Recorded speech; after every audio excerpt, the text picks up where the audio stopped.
what I'm going to do is, first of all, we're going to get on the golden syrup. So the ingredients I've got some breadcrumbs. This is for the treacle tart mix, the filling for the tart. Golden syrup. I've got some lemon juice and some orange juice and the zest. So let's get this into the pan and warm it through first of all. Hopefully it should. Oh yeah, look at that. Just pours out. How much do you put in there? Nearly a litre. But I mean, this does serve an awful lot of people. I mean, you get 10, 12 slices out of this.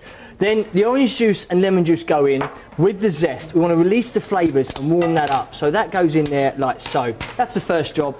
That's on the go. So let that warm through nice and gently. Yeah. While that's warming through, not too hot, and not too fast, should I say, because you want it to burn. We're going to make a sweet pastry. I think a lot of people buy sweet pastry these days, or sweet pastry tarts. So simple to make yourself, and you get a much better quality product. Flour, icing sugar, butter, egg yolks, and 1 vanilla pod. Would you split that for me? Yep. Give me the seeds, that'd be fantastic. So the dry ingredients in first, the flour and the icing sugar, along with the butter, soft-ish butter, not fridge temperature butter, because it won't melt in there well enough and absorb, and you get a nice smooth paste. The seeds can go in as well. Straight in.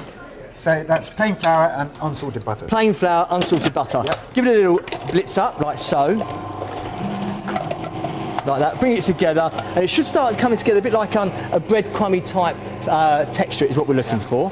Okay, turn it off, then in with the eggs. Sweet pastry is one of those things, a bit like a short crust or shortbread biscuits. Keep it nice and delicate, don't overwork it, otherwise it's not brittle enough, and you want a nice brittle pastry. So then you want to pulse it really, just like this, and as it starts coming together, that's exactly what you're looking for. Like crumble mixture. Just like a crumble mixture. And then if I do that, it's just holding up nicely. Remove it, pop it onto the top of the work surface, bring it together, wrap it in cling film, allow it to rest. Minimum 2 hours, okay?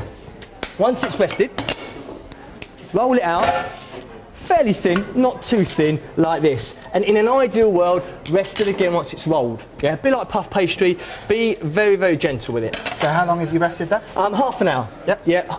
Half an hour, sort of, once it's been rolled, is more than ample.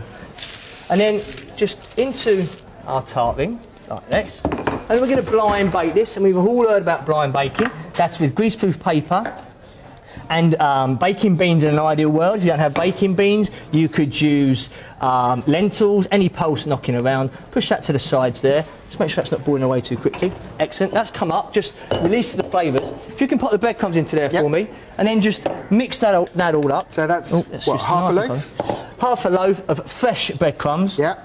And then just line the tartling like so. It's important that it is rested in the fridge.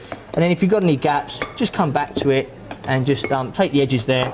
And what you should do is leave the edges hanging over, so it won't shrink in with you, you know?